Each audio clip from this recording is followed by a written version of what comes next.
Salut les gars les filles, on se retrouve aujourd'hui pour le premier épisode de Number One, l'émission qui va vous faire aimer les mathématiques. C'est parti.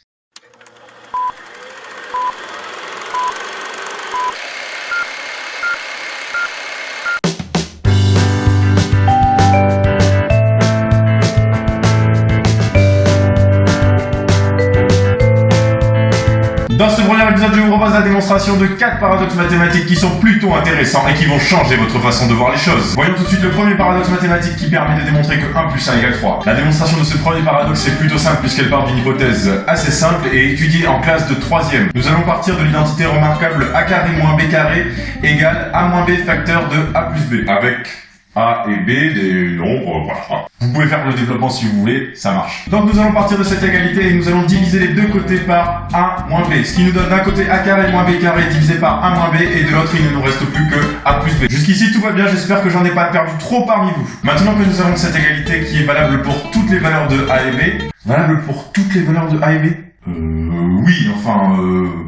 oui.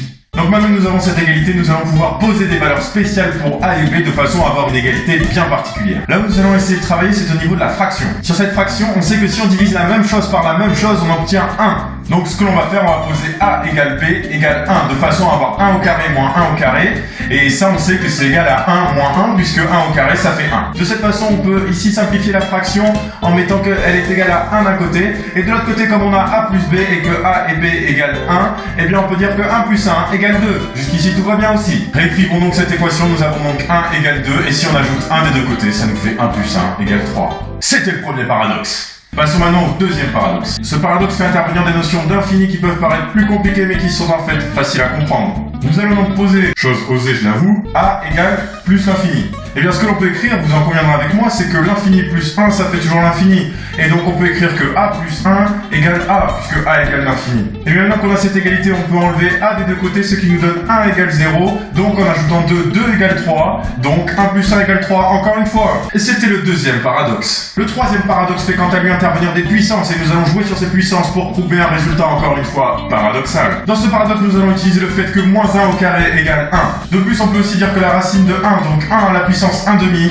est égale à 1. Donc passons maintenant 1 à la puissance 1 demi, ce qui nous donne 1 à la puissance 1 demi est égal à moins 1 au carré à la puissance 1 demi. Lorsqu'on a deux puissances l'une au-dessus de l'autre comme cela, on sait qu'on peut les multiplier entre elles. En effet, c'est aussi une propriété que l'on apprend assez tôt et qui est facilement vérifiable. Nous allons donc écrire ici que moins 1 au carré à la puissance 1 demi est égal à moins 1 puissance 2 fois 1 demi, donc moins 1 puissance 1, donc est égal à moins 1. Le fait est qu'au départ, nous avions 1 à la puissance 1 demi qui était égal à cela, donc on a maintenant 1 égale moins 1.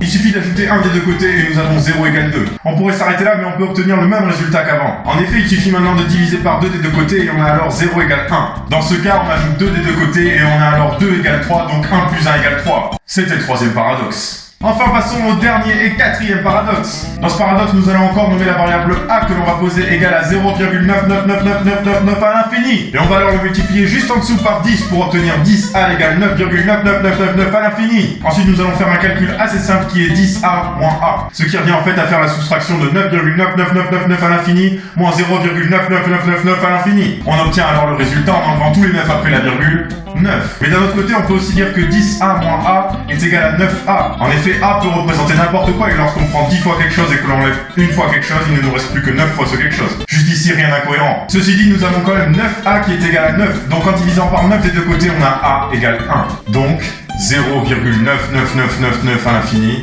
égale 1. C'était le quatrième paradoxe. Merci d'avoir suivi cette vidéo jusqu'au bout pour tous ceux qui sont arrivés jusqu'ici. Si cette vidéo vous a plu, n'hésitez pas à me laisser un j'aime et à vous abonner à ma chaîne pour suivre les prochains épisodes. Notamment, ne ratez pas le prochain épisode de Number One dans lequel j'expliquerai tous ces calculs si improbables. Vous pouvez aussi me suivre sur Facebook et Twitter, les liens sont dans la description. N'hésitez pas à me laisser des suggestions aussi dans les commentaires si vous voulez que je parle de quelque chose dans des prochaines vidéos. Je crois que j'ai à peu près tout dit, il ne me reste plus qu'à vous dire au revoir et portez-vous bien. Adi chat!